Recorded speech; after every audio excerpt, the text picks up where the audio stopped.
Antrian dan kepadatan di ruas tol Purbalenyi di kilometer 123 Kota Cimahi, ribuan kendaraan yang didominasi mobil pribadi dari arah Bandung menuju Jakarta harus melaju dengan kecepatan rendah.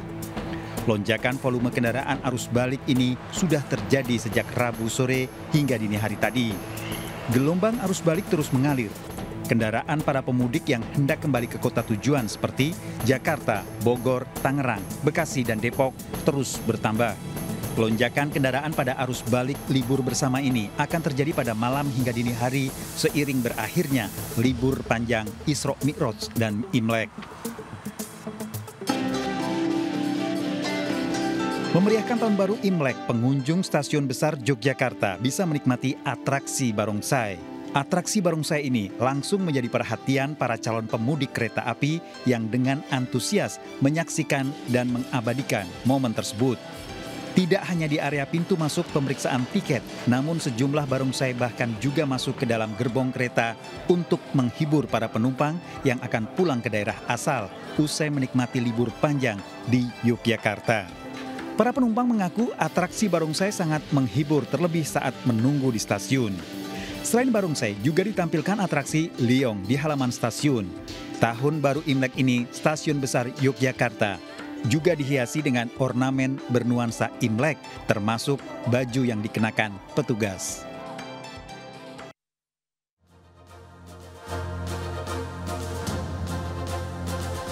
Sebagian wilayah Jakarta yang kemarin banjir mulai surut, namun masih ada yang terendam banjir.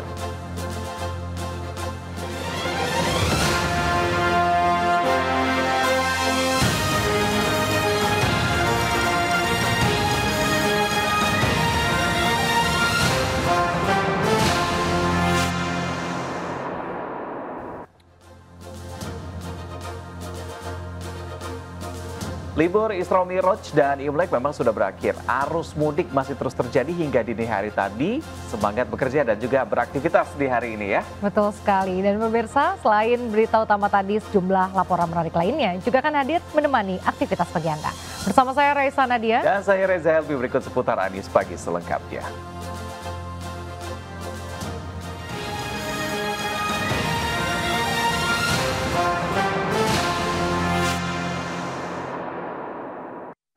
Banjir dengan ketinggian air 50 cm merendam ratusan rumah warga di Pasar Kemis dan Rajek, Kabupaten Tangerang, Banten. Petugas harus berjibaku ke rumah warga untuk mengevakuasi korban banjir.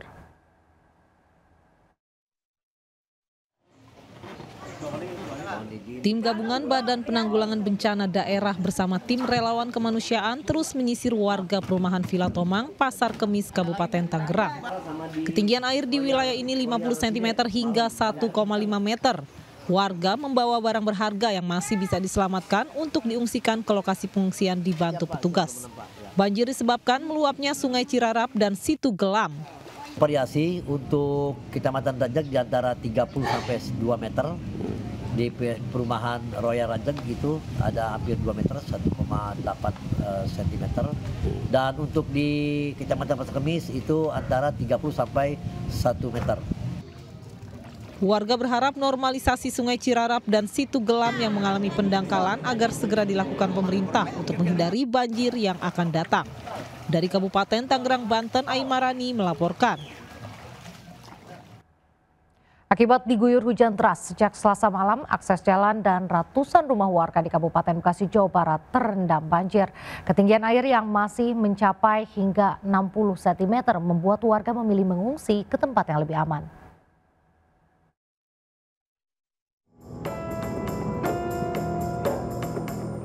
Hujan deras yang mengguyur sejak Selasa malam membuat akses jalan dan permukiman warga di perumahan Villa Kencana, Kabupaten Bekasi terendam banjir. Ketinggian air 30 cm hingga 60 cm dan warga memilih untuk mengungsi ke tempat yang lebih tinggi. 6 RT dan 2 RW 2.400 jiwa terdampak banjir. Berapa RT kalau boleh tahu ini banjir? Untuk ya RT-nya mungkin di RT 8 aja ada 10 RT, belum RW 7. Tapi udah ada sebagian masuk rumah ini ya? Katanya sih udah ada di Blok E, RT 7. Udah ada masuk rumah? Ya. Sementara itu, posko banjir disiagakan oleh petugas desa mengingat ketinggian air yang terus bertambah. Warga meminta bantuan perahu karet guna mengevakuasi keluarganya yang rumahnya mulai terendam banjir. Dari Kabupaten Bekasi, Jawa Barat, Ahmad Jauhari Lutfi melaporkan. Tingginya intensitas curah hujan menyebabkan sejumlah jalan di area Bandara Internasional Soekarno-Hatta, Tangerang, Banten tergenang banjir. Akses sisi utara dari dan menuju bandara tergenang air hingga 40 cm, membuat kendaraan yang nekat menerobos banjir mengalami mogok.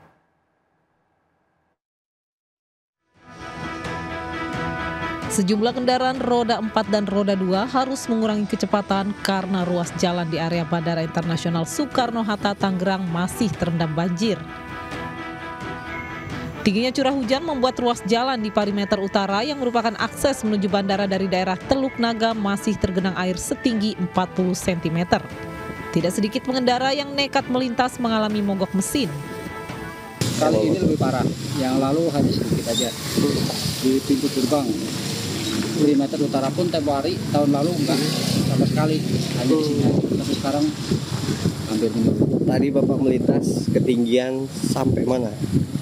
Sekitar di atas paha orang dewasa. Paha orang dewasa. Ya. Banjir terjadi karena luapan setu penampungan air di Bandara Soekarno-Hatta meluap. Para pengendara berharap kejadian Liga Futsal Profesional 2024-2025 kembali digelar di Gor Gelora Bung Tomo, Surabaya, Jawa Timur. Hujan gol terjadi di pekan ini, 10 tim yang berhadapan saling menghujam gawang lawan.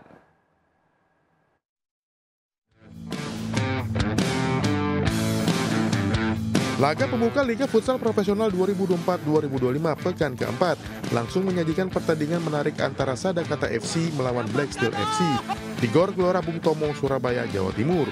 Dengan permainan menyerang, Sadakata FC mampu mengatasi permainan Black Steel FC dengan skor 6-3. Pada pertandingan kedua, laga seru terjadi antara Pangsuma FC melawan Cosmo JNE. Sempat memimpin di babak pertama dengan skor 3-1. Cosmo JNE yang tampil apik di babak kedua mampu memberikan perlawanan sengit, sehingga mampu menyamakan keadaan jadi 4-sama. Di pertandingan ketiga, tuan rumah Bintang Timur Surabaya atau BTS FC tampil brilian melawan Tiga Raja United. Bermain dengan dukungan penuh supporter, BTS FC mampu mencukur lawannya dengan skor telak 7-0.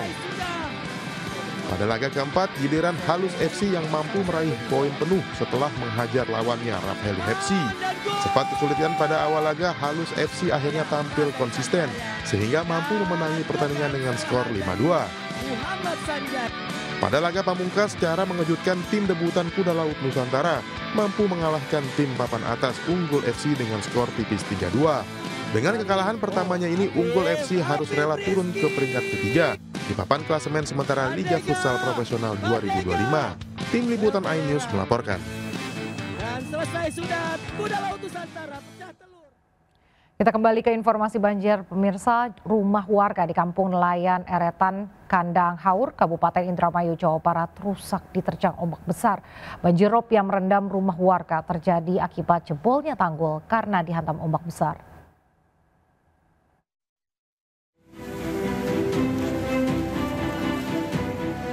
Banjir air laut ini deras mengalir ke permukiman warga di tepi pantai Kampung Nelayan, Desa Eretan Kulon, Kandang Haur, Indramayu.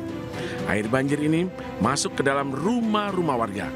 5 rumah warga mengalami kerusakan karena dihantam ombak besar. Bahkan tak sedikit perabot dan pintu-pintu rumah rusak karena diterjang arus air. Banjirop membuat aktivitas warga terganggu.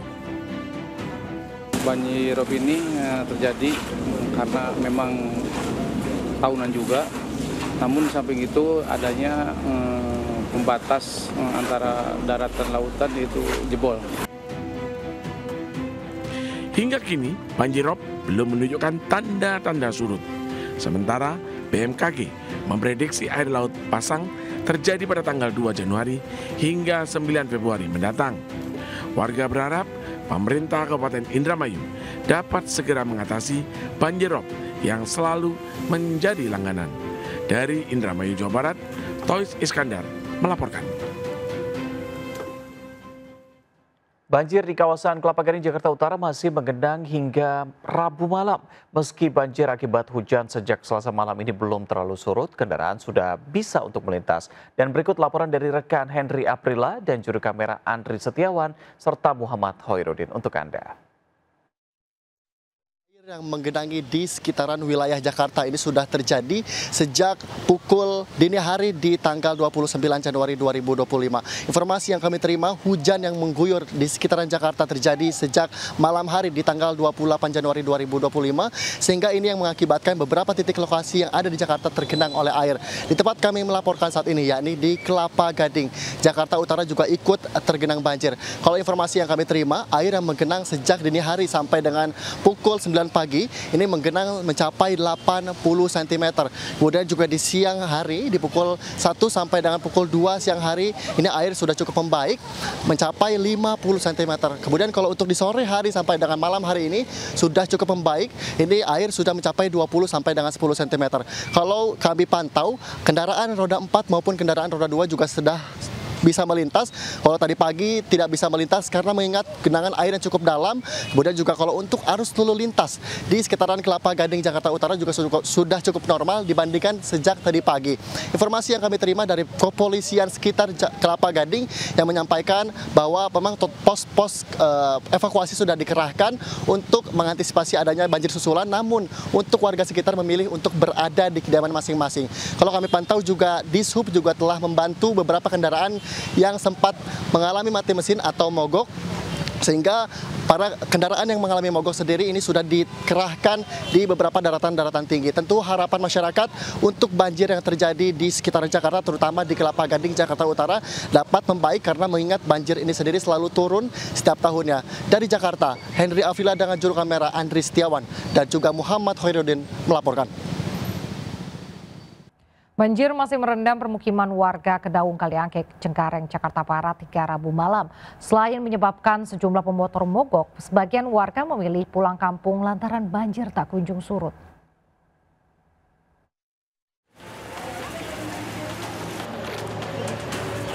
Banjir merendam permukiman warga Kedaung Kaliangke, Cengkareng, Jakarta Barat Rabu malam. Ketinggian debit air mencapai 40 cm. Tak hanya permukiman warga, sekolah, taman kanak-kanak pun turut terendam banjir. Banjir membuat sejumlah pemotor yang nekat melintas mengalami mati mesin. Sejumlah warga nekat menerobos banjir untuk bisa beraktivitas dan mengungsi ke tempat yang lebih aman. Bang, mau ngungsi kemana ini bang? Mau ke Serang. Ke Serang? Iya. Oh, emang rumahnya banjir bang? Iya, jalan Tipros banjir tuh. Oh, jadi ini mau ke Serang aja nih? Iya. Berapa hari rencananya bang? Sampai surut lah. Sampai surut. Menurut warga, ketinggian banjir yang terjadi sejak Selasa malam kemarin ini mencapai 1 meter. Yang gede sore itu sampai malam nggak berhenti, itu langsung naik airnya. Meski banjir mulai surut hingga 40 cm, warga berharap pemerintah Kota Jakarta Barat melakukan upaya penanganan banjir agar permukiman warga tak lagi dilanda banjir. Dari Jakarta, Miftahul Gani melaporkan.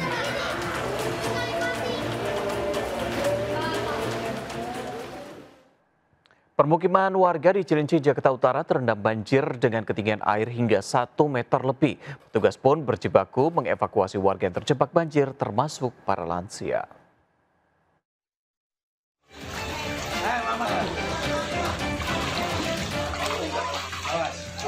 Petugas gabungan TNI Polri melakukan evakuasi warga lansia yang terjebak akibat rumahnya terendam air di kawasan Semper Barat, Jakarta Utara. Hujan deras yang mengguyur sejak Selasa malam mengakibatkan permukiman warga ini terendam air setinggi 1 meter lebih. Warga terpaksa harus mengungsi ke tempat sanak saudaranya karena rumah mereka terendam air dan sulit beraktivitas. Hujan ya? Nggak tahu juga sih, kalau kiriman juga kita nggak paham ya bang. Tapi ini ketinggian berapa sih pak? Tinggian sampai ya sepaha? Hampir sepaha lah ini. Tadinya ini pentingnya bang, betul bang, tadi segini bang. Pas ini jendela. Hampir 1 meter lah ya? Ya ini udah hampir turun lah sedikit. Hingga Rabu sore ketinggian air masih 70 cm, petugas berjaga-jaga untuk mengantisipasi ketinggian air. Dari Jakarta, Sofyan Firdaus melaporkan.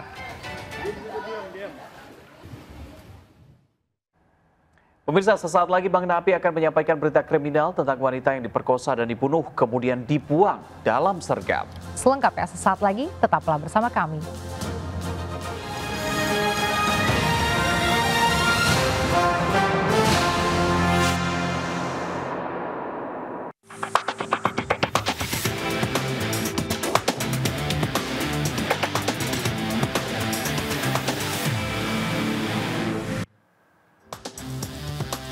Aksi preman kampung yang satu ini meresahkan warga di Tangerang Selatan.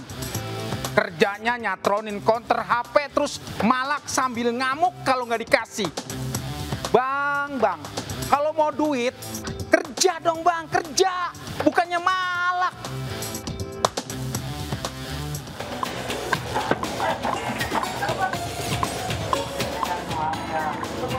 Dika Herlangga, 28 tahun yang dikenal sebagai preman kampung ini mengamuk sambil melempar barang di sebuah konter handphone di Ciputat Timur, Tangerang Selatan. Pelaku diketahui kerap memeras pedagang dengan meminta uang berdalih jasa keamanan sebesar Rp100.000. Namun hari itu permintaannya ditolak pemilik konter HP. Ia pun mengamuk dengan melempar 2 toples berisi kabel data dan membanting kursi ke etalase toko. Aksinya terekam CCTV dan viral di media sosial. Polres Tangerang Selatan dan Polsek Ciputat Timur langsung memburu pelaku. Pelaku akhirnya diringkus di tempat persembunyiannya di kawasan Desa Batok, Tenjo, Bogor, Jawa Barat.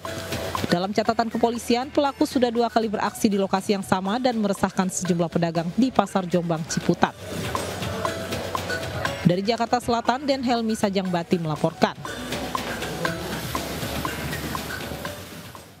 Tragis, bocah 10 tahun di Nias dianiaya paman dan bibinya sendiri. Akibatnya korban terancam cacat seumur hidup.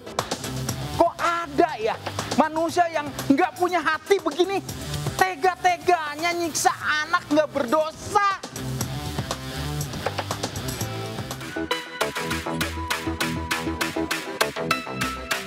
Nasib pilu dialami bocah perempuan 10 tahun di Nias Selatan, Sumatera Utara.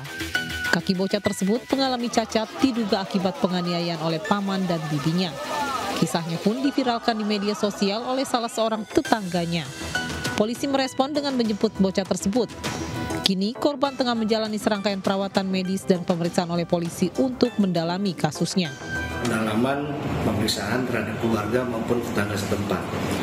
Dan kemudian kami rencana juga akan melakukan visum maupun pemeriksaan dalam terkait dengan adanya kemungkinan dugaan adanya kekerasan fisik atau tidak, atau mungkin bawaan dari adik ini sehingga mungkin agak kurang atau cacat. Sementara Kepala Desa Hilikara, Ponisman Giawa membenarkan bahwa kaki sang bocah sebelumnya normal. Kondisi kaki korban membengkok menurutnya sejak ditinggal orang tuanya merantau. Kenapa kami sebagai pemerintah desa tidak terpantau anak ini? Karena memang anak ini berada dalam satu tempat yang memang menurut kita kurang layak. Sehingga aktivitasnya selama di desa, di anak usia seumuran dia, kita tidak terpantau. Karena memang dia berada dalam satu ruangan yang memang katakanlah itu menurut kita sebagai manusia itu tidak manusiawi. Sehingga luput dari perhatian kita sebagai pemerintah desa dan masyarakat yang lain. Sebelum saya jadi kepala desa, saya pastikan ini anak normal, tidak ada cacat. Diketahui sejak usia 3 tahun bocah tersebut dititipkan kepada kakeknya karena kedua orang tuanya bercerai. Oleh sang kakek, bocah tersebut lantas dititipkan kembali kepada paman dan bibinya. Dari Kepulauan Nias, Sumatera Utara, Iman Jaya Lase melaporkan. Wah, ini keren nih. Seorang polisi sendirian mengejar puluhan pelajar diduga geng motor yang terlibat tawuran. Nih, di Medan, Sumatera Utara. Gerombolan ini kocar-kacir lari ke dalam area SPBU saat hendak diamankan hingga viral di media sosial. Bang Napi salut sama petugas yang langsung gerak cepat seperti ini. Salam presisi.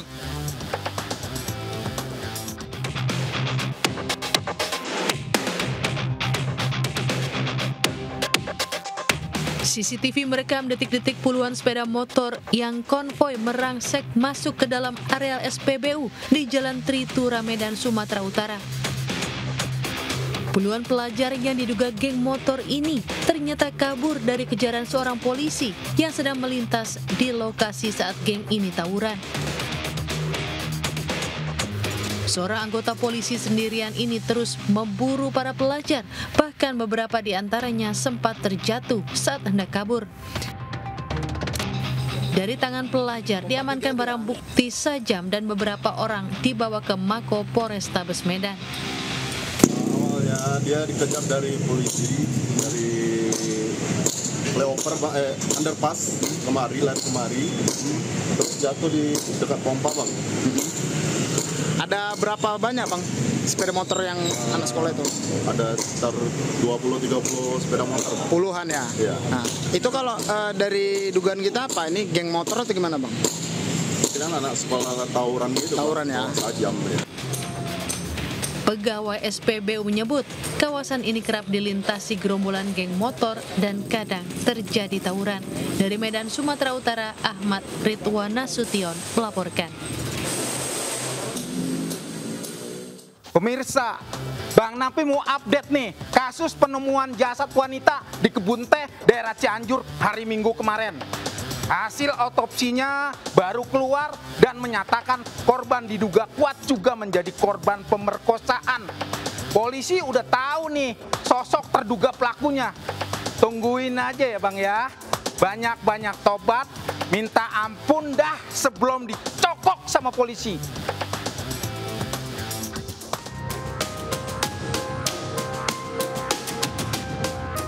Pasca olah TKP dan pemeriksaan jasad korban SW di Pasir Kuda, Cianjur, Jawa Barat, polisi mendapatkan fakta baru. Hasil otopsi tim dokter forensik Rumah Sakit Bayangkara Bandung menyatakan jika SW juga merupakan korban pemerkosaan. Hal tersebut teridentifikasi dari cairan sperma di tubuh korban. Sementara polisi telah mengantongi identitas terduga pelaku dari serangkaian pemeriksaan rekaman CCTV di sekitar Kebun Teh, Desa Sukamulya.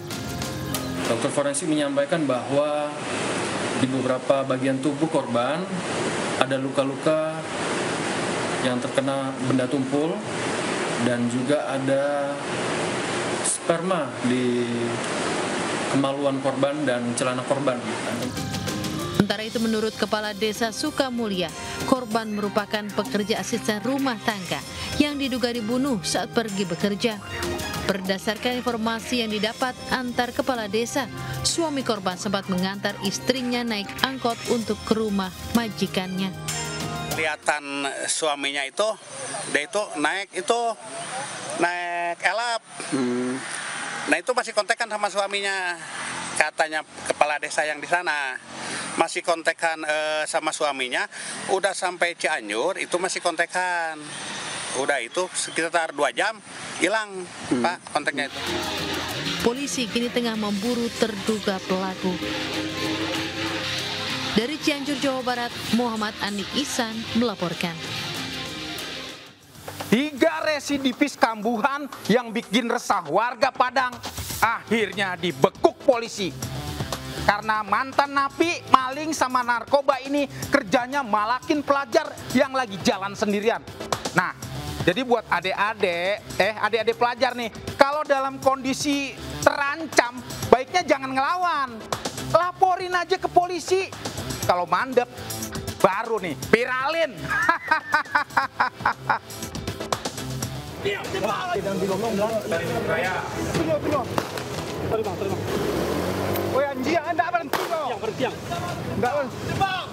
Tim Pelewang Satreskrim Polresta Padang, Sumatera Barat memburu kawanan residivis kambuhan yang mencoba kabur.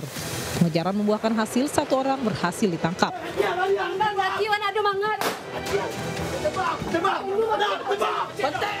Sementara seorang lainnya bersembunyi di rumah, namun polisi berhasil membekuknya. Dalam penyergapan ini, 3 mantan napi kasus pencurian dan narkoba kembali ditangkap. Selama bebas dari penjara, ketiganya bekerja sama melakukan pemalakan terhadap sejumlah pelajar. Modusnya, pelaku menyasar pelajar yang berjalan sendirian lalu menuduhnya menganiaya adik pelaku.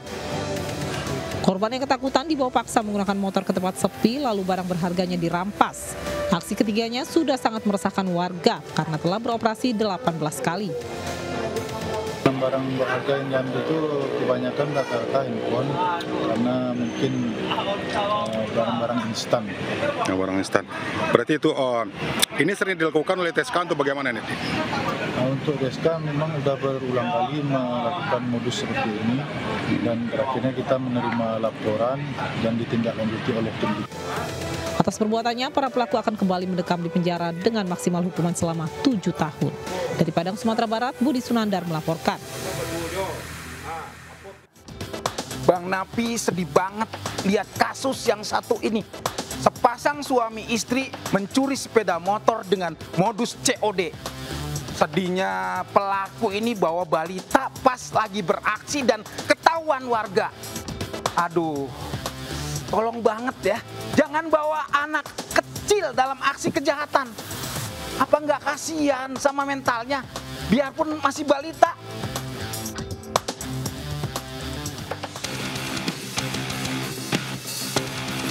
Warga Karangtanjung, Pandeglang, Banten berhasil mengamankan sepasang suami istri yang ketahuan melakukan pencurian sepeda motor. Didi Riyadi, 25 tahun, warga Tangerang bersama istrinya melakukan pencurian motor dengan modus COD. Pelaku nyaris menjadi bulan-bulanan warga. Adapun pemilik motor Medi menjelaskan bahwa pelaku awalnya mencoba motor yang dijualnya. Namun setelah ditunggu beberapa saat, pelaku tak kunjung kembali dan akhirnya ditangkap warga. Mirisnya, pelaku beraksi sambil membawa anaknya.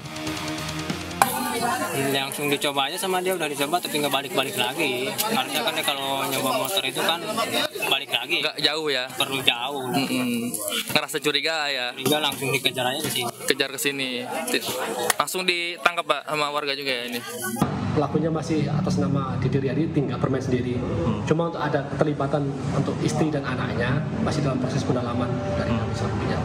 Jadi modus tadi, saudara Didi bersama dan istrinya dengan kendaraan umum dari Kampung Melayu Tangerang menuju ke sasaran, transaksi COD dengan yang penjual unit tadi, sepakatlah di titik tertentu, kemudian mereka bertemu dengan si penjual dengan pembeli, jadi sementara saudara Didi, sementara istrinya ditempatkan di titik lain. Nah, pada saat transaksi tawar-menawar maupun test drive coba unit kendaraan tadi, dicoba untuk dites kelayakan dan sebagainya, dibawa, dipakai untuk dites. Lah sambil lihat situasi, apabila memungkinkan dia dibawa kabur unit tadi. Pelaku dijerat pasal 362 KUHP tentang pencurian dengan ancaman maksimal 5 tahun penjara. Dari Pandeglang, Banten, Iskandar Nasution melaporkan. Tiap hari Bang Napi udah ingetin kalau kejahatan terjadi bukan karena ada niat tapi juga karena ada kesempatan. Ini pemilik konter HP di Makassar mau sholat tapi etalasenya nggak dikunci. Ya udah jadi sasaran empuk maling. Pelakunya residivis lagi, nggak tanggung-tanggung, 8 HP digasak sekaligus. Pas ditangkep dia nangis. Ya ampun bang, udah bolak-balik ente keluar masuk penjara, masih cengeng aja. Nggak pantes, nggak pantes.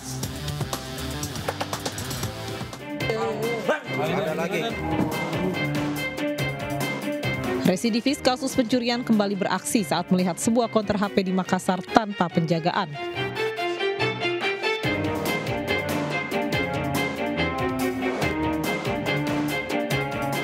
Sontak 8 HP di dalam etalase yang tidak dikunci digasak. Pemilik konter yang kecolongan mengunggah rekaman pencurian hingga viral lalu melapor ke polisi.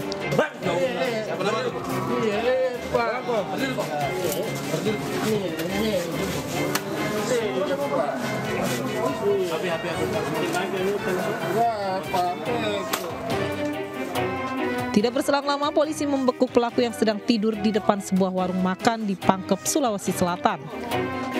Meski sempat menangis, polisi tidak terkecoh dan menemukan 5 HP curian di bagasi motor pelaku. Ini, jualan ini.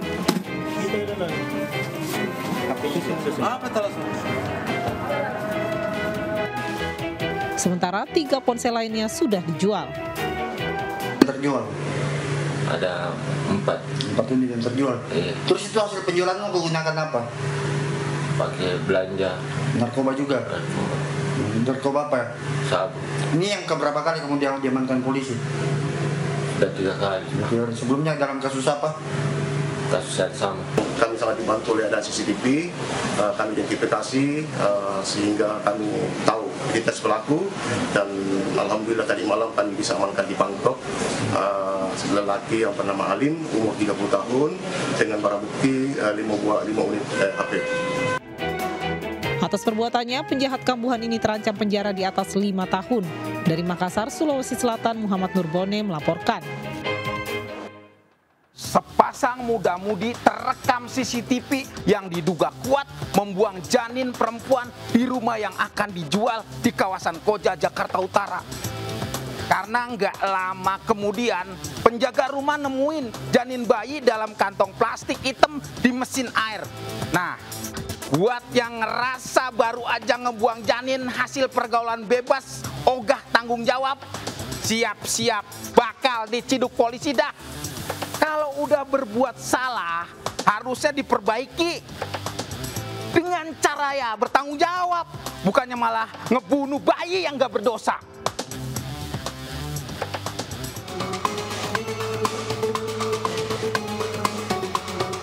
Pasang muda-mudi ini tidak sadar jika tindakan mencurigakannya dimata-matai CCTV.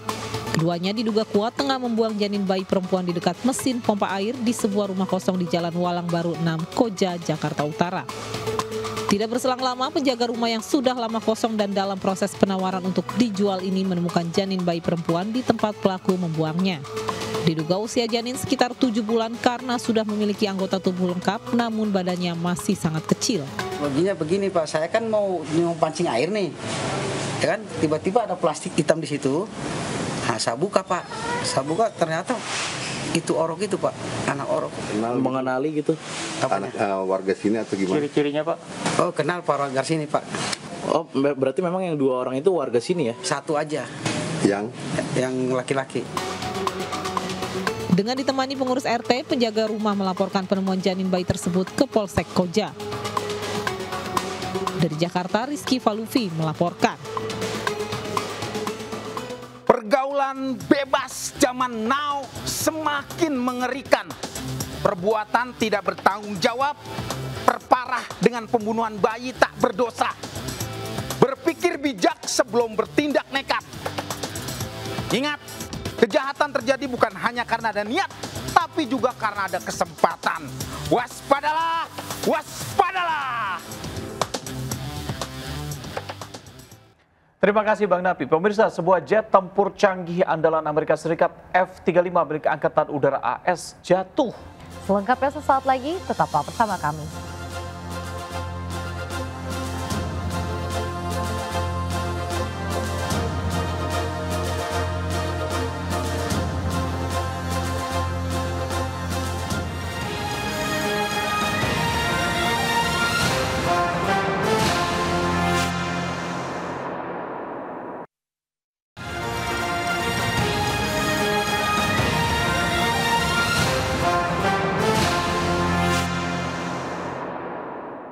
Pemirsa, arus balik libur panjang Isra Miraj dan Imlek dari Bandung, Jawa Barat menuju Jakarta terus meningkat. Sementara di Jalan Tol Cipularang, arus lalu lintas terpantau padat.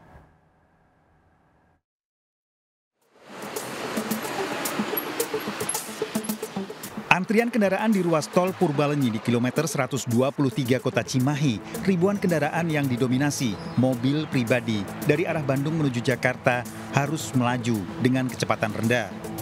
Lonjakan volume kendaraan arus balik ini sudah terjadi sejak Rabu sore hingga dini hari tadi.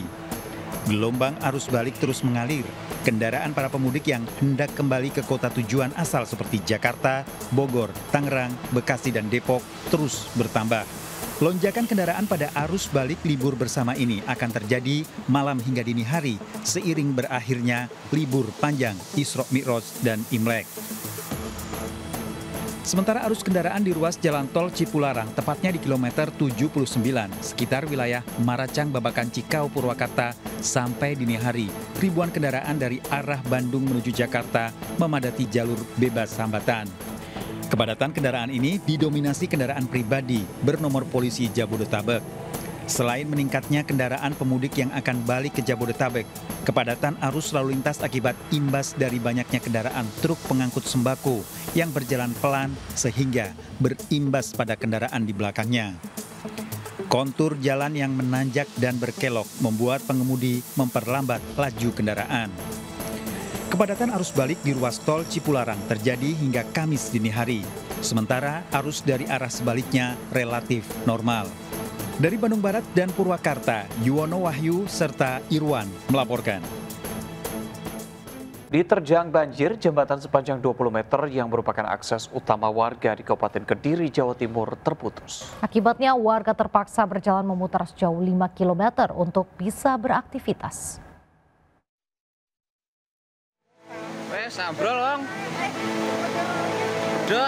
Jembatan sepanjang 20 meter di Desa Sepawan, Kecamatan Pelosok, Klaten, Kabupaten Kediri, Jawa Timur ini ambruk usai diterjang arus banjir.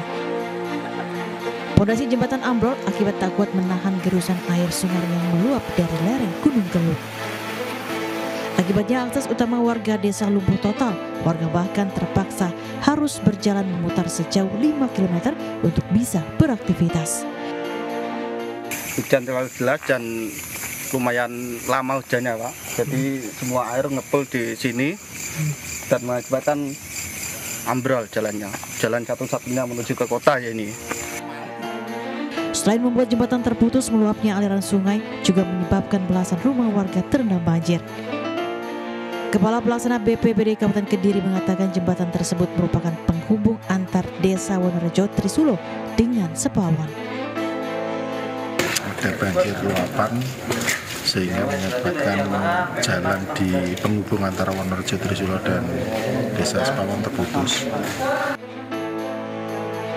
Warga berharap Pemda setempat dan pihak terkait segera memperbaiki jembatan ambruk agar aktivitas warga kembali normal. Dari Kabupaten Kediri, Jawa Timur, Ahmad Subagio, iNews melaporkan. Jenazah Basri, korban penembakan petugas Agensi Penguatan Kekuasaan Maritim Malaysia atau APMM, tiba di Bandara Sultan Syarif Kasim II, Pekanbaru Riau. Korban dibawa ke kampung halamannya di Bengkalis untuk dimakamkan. Jenazah Basri disambut oleh Direktur Perlindungan WNI Kementerian Luar Negeri RI, PJ Gubernur Riau, serta perwakilan keluarga korban. Jenazah langsung dibawa ke kampung halaman korban di Pulau Rupat, Kabupaten Bengkalis, Riau dengan dikawal polisi. Basri ditembak petugas Malaysia bersama 4 orang lainnya di perairan Tanjung RHU, Selangor pada Jumat 24 Januari saat menumpang sebuah kapal. Menurut keluarga, sebelum dikabarkan tewas tertembak, Basri sudah lama hilang kontak dengan keluarga termasuk anaknya.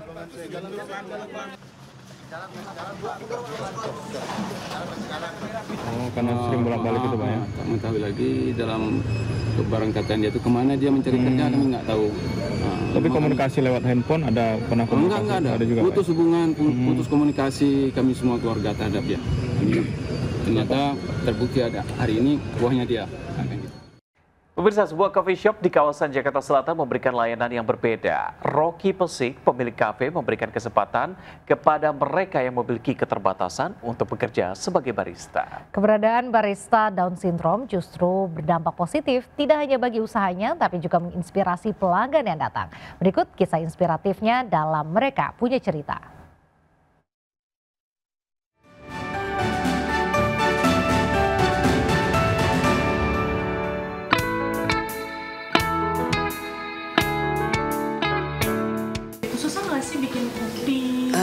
Enggak susah. Enggak susah. Terus paling suka bikin menu apa? Menu gula aren dan americano, cappuccino dan matcha. Kami punya misi supaya bisa melatih mereka untuk lebih tidak tergantung pada orang tuanya, baik secara kehidupan maupun secara finansial. Di sini kami latih mereka untuk mulai dari menerima pesanan, menyapa pelanggan, kemudian membuat minumannya. Setelah minumannya jadi juga disajikan ke pelanggannya, dibawa ke meja. Sesudah pelanggan selesai minum, gelas, piring itu diangkat dari meja, kemudian mereka dilatih juga sampai ke cuci piring, cuci gelas. Mereka itu masuk Selasa, Kamis, Sabtu mulai jam 10, pergantian shift jam setengah 1. Kalau yang masuk jam 10, kadang jam 9, setengah 10 mereka sudah standby, sudah siap dengan seragam, siap untuk bekerja. Kalau orang tuanya cerita, wah dari jam 7 itu dia sudah bisa siap di rumah dan wanti-wanti ke orang tuanya bilang, jangan telat ya, anterin saya kerja ya, gitu. Jadi buat saya itu luar biasa. Mereka semangatnya sangat tinggi dan justru mereka hampir selalu happy. Jadi membawa aura positif untuk kami, untuk karyawan yang lain, bahkan juga untuk pelanggan-pelanggan. Pelanggan kami banyak yang terinspirasi, banyak yang senang, banyak yang happy bertemu dengan barista-barista Down syndrome kami. Kami ingin supaya sebanyak mungkin orang-orang dengan kebutuhan khusus, bukan hanya Down syndrome, itu bisa diterima di dunia kerja. Jadi saya menganjurkan rekan-rekan pengusaha lain supaya bisa memberikan kesempatan untuk orang-orang berkebutuhan khusus di tempat mereka, di tempat usaha mereka. MTQ Internasional keempat kembali digelar di Indonesia, diikuti 60 peserta dari 38 negara. MTQ Internasional tahun ini mengusung tema Al-Quran, menjaga lingkungan, nilai kemanusiaan, dan menciptakan harmoni global.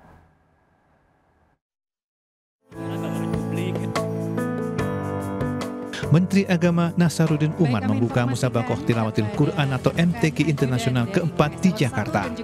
MTQ Internasional tahun ini diikuti sekitar 60 peserta dari 38 negara. MTQ mengusung tema Al-Quran, menjaga lingkungan, nilai kemanusiaan, dan menciptakan harmoni global. Menteri Agama menegaskan Al-Quran memberi perhatian terhadap pelestarian lingkungan dan melarang segala bentuk tindakan eksploitasi alam. Ini saya kira suatu tantangan, ya, bahwa mari kita buktikan Al-Quran ini adalah salah satu kitab yang menekankan betapa pelestarian lingkungan itu suatu keharusan. MTQ Internasional kali pertama digelar di Indonesia pada tahun 2003, edisi kedua pada tahun 2013, dan ketiga pada tahun 2015. Tahun ini MTQ Internasional melibatkan 22 anggota Dewan Hakim berstandar internasional, 15 diantaranya dari Indonesia. Dari Jakarta, tim liputan melaporkan.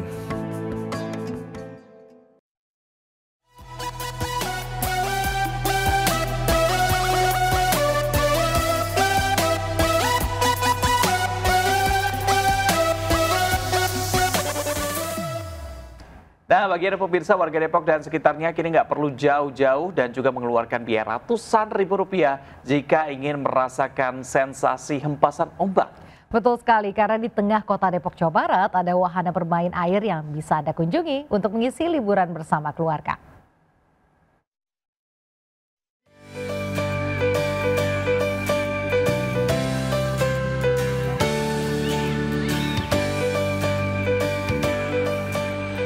Main air di tengah kota bisa jadi pilihan yang menyegarkan saat liburan. Seperti yang ditawarkan sebuah wahana permainan air yang berada di Depok, Jawa Barat ini. Meski tidak terlalu luas, di sini pengunjung bebas memilih berbagai jenis sensasi basah-basahan dan tentunya yang paling menarik merasakan hempasan deburan ombak laut. Bagi orang tua, wahana ini cukup aman dan menyenangkan untuk anak-anak, tapi tetap harus di bawah pengawasan. Di sini gimana? Seru banget karena banyak perosotan juga dan ada ombaknya. Dan banyak wahana-wahana yang lain. Pokoknya wahananya juga banyak, bisa untuk semua umur, dari yang balita sampai yang besar. Kenapa nggak milih yang jauh-jauh? macet soalnya. Jadi karena ini dekat dari rumah, langsung aja kita ke sini deh. Nah, jika ingin relaksing sambil mengapung dengan sensasi melintas sungai, bisa mencoba di kolam arus. Untuk anak-anak banyak pilihan permainan air yang aman dan tetap didampingi orang tua. Di saat banyaknya pilihan tempat permainan air, di lokasi ini menawarkan harga masuk terjangkau di bawah Rp50.000. Jangan lupa untuk tetap menjaga kesehatan selama liburan agar nanti bisa kembali beraktivitas dengan kondisi prima. Dari Depok, Jawa Barat, Iyung Rizky melaporkan. Nah, pemirsa, ada yang menarik nih. Dalam rangka memeriahkan Tahun Baru Imlek, PT KAI Daop 6 menggelar atraksi barongsai di Stasiun Besar Yogyakarta. Sementara itu di Semarang, Jawa Tengah, berbagai hiburan digelar di Kelenteng Sampokong, Semarang untuk menyemarakan Imlek, termasuk beragam aneka kuliner.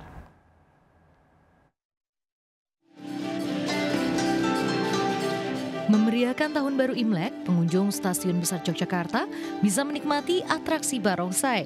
Atraksi barongsai ini langsung menjadi perhatian para calon penumpang kereta api yang dengan antusias menyaksikan dan mengabadikan momen tersebut. Tidak hanya di area pintu masuk pemeriksaan tiket, namun sejumlah barongsai juga bahkan masuk ke dalam gerbong kereta untuk menghibur para penumpang yang akan pulang ke daerah asal usai menikmati libur panjang di Yogyakarta. Para penumpang mengaku atraksi barongsai sangat menghibur, terlebih saat menunggu di stasiun. Selain barongsai, juga ditampilkan atraksi liong di halaman stasiun.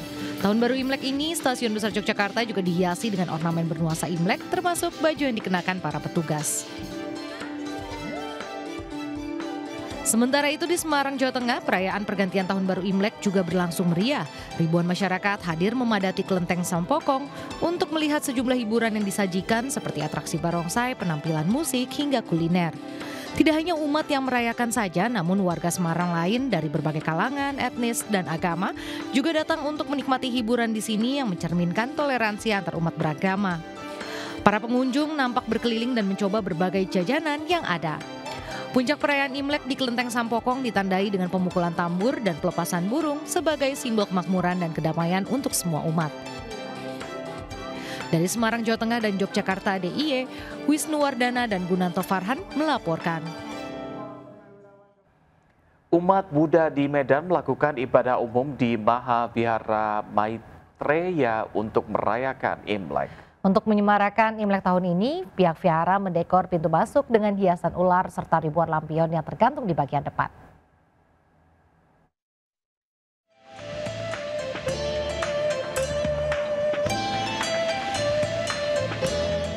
5.000 lampion serta dekorasi gerbang ular ala negeri tirai bambu terpasang guna mempercantik Vihara Maitreya yang berada di Komplek Cemara Asri, Medan, Sumatera Utara. Dalam peringatan Tahun Baru Imlek 2576 Pongzili, hiasan ular terlihat di pintu depan gerbang vihara. Persiapan pun sudah dilakukan oleh pihak pengurus vihara sejak sepekan lalu, mulai dari pemasangan lampu lampion, pemasangan dekorasi, serta pembersihan patung dewa atau rupang. Lampion merupakan simbol dari kebahagiaan dan keberuntungan. Sementara dekorasi ular dibuat karena tahun baru Imlek ini merupakan tahun atau shio ular yang bermakna kebijaksanaan, kecerdikan, dan kemampuan beradaptasi. Diki, pengurus Mahavihara Maitreya Medan menyebut sejak pagi umat Buddha silih berganti melakukan ibadah umum pada hari perayaan Imlek ini. Jadi ya kita mengharapkan ke depannya karena tanah kan memang kita bilang menyimbolkan tentang kesuburan. Kesuburan. Jadi kita harapannya setelah tahun ke depan ini bagi semua orang siapa saja supaya semuanya sukses, lancar, dan kita bilang makmur. Tak hanya lampion dan hiasan ular, vihara juga menyediakan puzzle doa yang dipercaya dapat menghantarkan doa kepada Tuhan.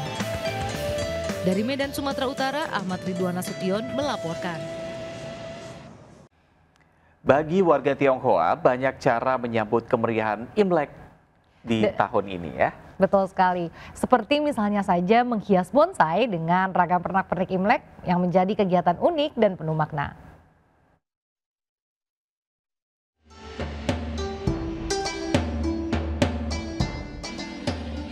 Dalam rangka Tahun Baru Imlek, Lee Mingsan, warga desa Jayaraga, Kecamatan Tarogong Kidul, Kabupaten Garut, Jawa Barat, menyulap tanaman bonsainya berbeda dengan yang biasa. Bonsai sendiri melambangkan kesabaran dan ketekunan, serta keindahan. Ragam tanaman bonsai yang dimiliki kemudian dipadukan dengan miniatur pernak-pernik penuh makna khas Imlek. Ya, Lee Mingsan yang merupakan pecinta bonsai sejak 20 tahun yang lalu ini membuat karya unik khusus untuk Tahun Baru Imlek bersama keluarga dan kerabat. Bertema Avatar Forest, tanaman bonsai dihias dengan ragam ornamen Imlek, mulai dari naga, lampion, hingga wihara, lengkap dengan sungai buatan dan perahunya. Natural. Karena memang tantangan bonsai itu nggak diem, tapi hidup gitu. Mau tidak mau kita seperti menghadapi lukisan yang hidup. Yang menjadi pesan ya tetap kita ketika melihat satu alam dan mengaguminya, kita tetap mengagumi kepada Sang Ilahi yang menciptakan alam sendiri itu. Kegiatan positif yang dilakukan diharapkan dapat menginspirasi banyak orang untuk tetap mengagumi ciptaannya dalam memasuki tahun baru yang penuh keberuntungan. Dari Garut, Jawa Barat, Solihin melaporkan.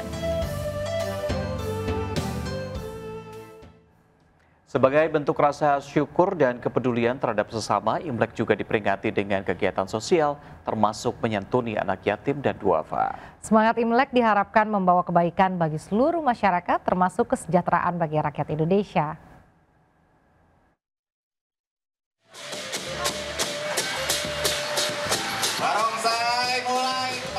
Dengan tema keragaman antar umat beragama, tokoh agama dan warga keturunan Tionghoa menggelar perayaan Imlek bersama dengan anak-anak yatim dan anak-anak duafa serta warga sekitar di salah satu perumahan di Harapan Indah, Medan Satria, Kota Bekasi, Jawa Barat. Acara digelar sebagai bentuk kepedulian kepada sesama sekaligus bentuk rasa syukur terhadap Sang Pencipta.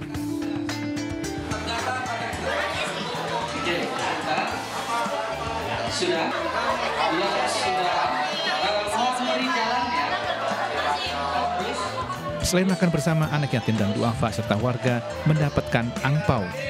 Pertunjukan barongsai dan angklung turut memeriahkan perayaan Imlek 2025. Ya, tujuan kita pengen menunjukkan bahwa kita bangsa Indonesia ini bukan terdiri dari satu atau dimiliki oleh satu atau dua etnis, tapi bangsa Indonesia adalah milik semua suku, tanpa membedakan suku, agama maupun ras. Jadi, walaupun Imlek adalah hari raya umat Tionghoa, namun kami mau berbagi bersama kepada umat-umat agama lain maupun suku lain di luar suku Tionghoa. Sebagaimana warga lainnya, David Raharja berharap perayaan Imlek membawa kebaikan bagi seluruh masyarakat dan bangsa. Perekonomian Indonesia semakin meningkat sehingga rakyat makin sejahtera. Dari Bekasi, Jawa Barat, Rahmat Hidayat melaporkan. Pemirsa, tingginya intensitas curah hujan menyebabkan sejumlah jalan di area Bandara Internasional Soekarno-Hatta, Tangerang, Banten tergenang banjir. Akses sisi utara dari dan menuju bandara tergenang air hingga 40 cm, membuat kendaraan yang nekat menerobos banjir mengalami mogok.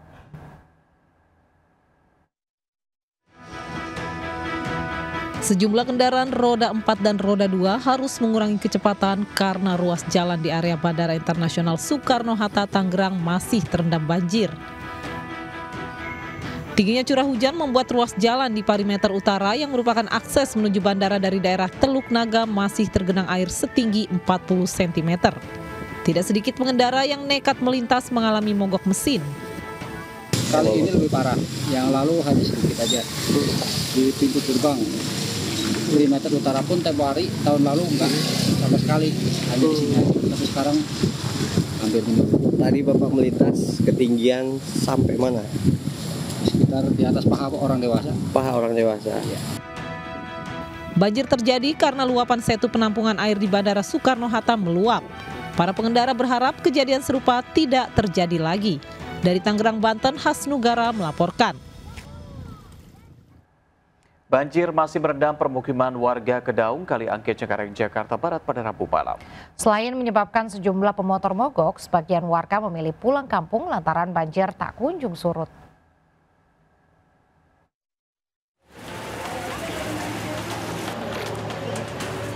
Banjir merendam permukiman warga Kedaung, Kaliangke, Cengkareng, Jakarta Barat Rabu malam. Ketinggian debit air mencapai 40 cm. Tak hanya permukiman warga, sekolah, taman kanak-kanak pun turut terendam banjir. Banjir membuat sejumlah pemotor yang nekat melintas mengalami mati mesin. Sejumlah warga nekat menerobos banjir untuk bisa beraktivitas dan mengungsi ke tempat yang lebih aman. Bang, mau ngungsi kemana ini Bang? Mau ke Serang. Ke Serang? Iya. Oh, emang rumahnya banjir Bang? Iya, jalan di pos banjir tuh. Oh, jadi ini mau ke Serang aja nih? Iya. Berapa hari rencananya Bang? Ya, nunggu sampai surut lah. Sampai surut. Menurut warga, ketinggian banjir yang terjadi sejak Selasa malam kemarin ini mencapai 1 meter. Yang gede sore itu sampai malam nggak berhenti, itu langsung naik airnya. Meski banjir mulai surut hingga 40 cm, warga berharap pemerintah Kota Jakarta Barat melakukan upaya penanganan banjir agar permukiman warga tak lagi dilanda banjir. Dari Jakarta, Miftahul Ghani melaporkan.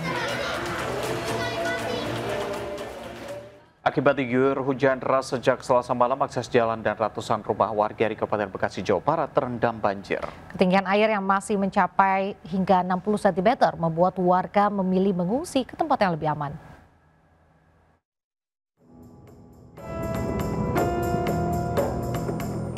Hujan deras yang mengguyur sejak Selasa malam membuat akses jalan dan permukiman warga di perumahan Villa Kencana, Kabupaten Bekasi terendam banjir.